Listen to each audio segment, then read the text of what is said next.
2012, Honda innove une fois de plus en nous proposant une base commune à partir de laquelle vont être développées 3 machines.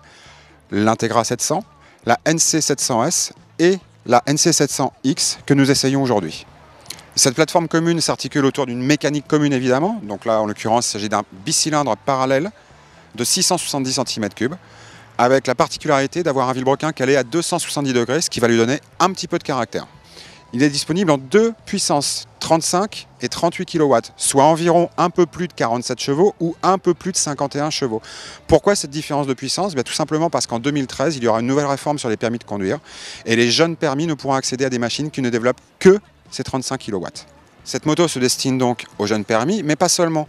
Honda vise également la clientèle automobile qui souhaite passer sur le 2 roues. Honda vise aussi la clientèle 125 cm3 qui souhaite passer à une catégorie supérieure avec une vraie moto, plus puissante.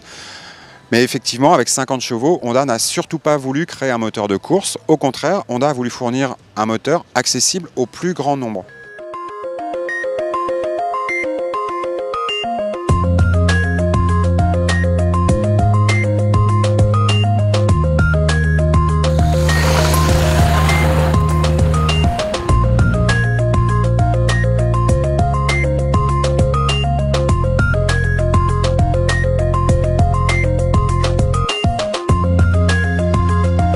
Malgré sa puissance relativement modeste, c'est tout d'abord un moteur qui se caractérise par sa grande souplesse. Ainsi, à l'usage, on ne joue pas en permanence avec la boîte de vitesse. Une boîte de vitesse, au demeurant, qui n'appelle aucune critique. Tous les rapports passent vraiment très facilement, que ce soit à la montée ou à la descente. Aucun problème de ce côté-là. Le couple, quant à lui, 62 Nm, est suffisamment important dans la majorité des cas. Encore une fois, ça vous permet de vous passer l'utilisation intensive de la boîte de vitesse. On remarque simplement que les reprises sur le 6e et dernier rapport sont parfois laborieuses, c'est normal. Le moteur a été développé pour fournir sa puissance maximale assez bas dans les tours. On a une zone rouge qui est à 6500 tours minute. D'ailleurs, cette rupture d'allumage survient systématiquement de façon un peu brutale. On est surpris à chaque fois de sentir le moteur qui coupe, surtout qu'on le sent encore vraiment volontaire pour continuer à prendre des tours.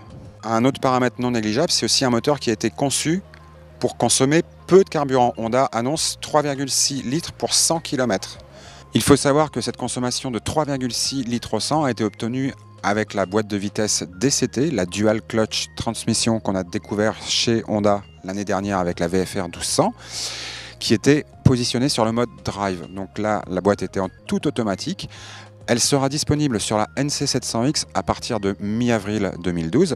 Pour mémoire, c'est un système qui vous permet au choix de passer les rapports de façon 100% automatique ou bien de les actionner directement par des palettes au guidon. On dispose donc d'une mécanique facile à utiliser, mais elle est servie par une partie cycle tout aussi facile. Avec un centre de gravité très bas, la moto est très maniable en ville par exemple. Et si vous commencez à attaquer les petites routes sinueuses, la partie cycle se monte là très rigoureuse. C'est une moto qui n'est absolument pas piégeuse, au contraire elle est très saine. Autre point très positif, on a une position de conduite vraiment naturelle sur cette machine, on a le buste bien droit, ce qui lui donne beaucoup de confort. Côté freinage, la NC 700X est livrée d'origine avec le fameux CABS, c'est-à-dire le freinage couplé muni de l'anti-blocage des roues. Ce freinage couplé, il suffit d'appuyer sur la pédale de frein pour que l'effort soit automatiquement réparti entre l'étrier arrière et l'étrier avant. On n'a même pas besoin de toucher au levier avant et c'est vraiment bluffant d'efficacité. Astuce très maligne sur cette NC 700X, c'est que sous le faux réservoir, on peut ranger un casque intégral.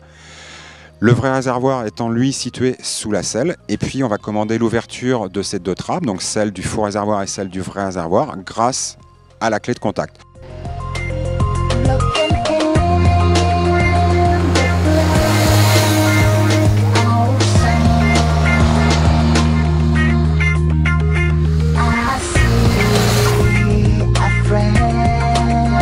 Honda semble ne pas avoir raté sa cible avec une moto entièrement nouvelle, un concept inédit, des performances de consommation très appréciables, un très bon confort, une très bonne tenue de route, une moto qui est aussi joueuse, marrante à utiliser et le tout pour un tarif vraiment bien placé. C'est plutôt pas mal, non ?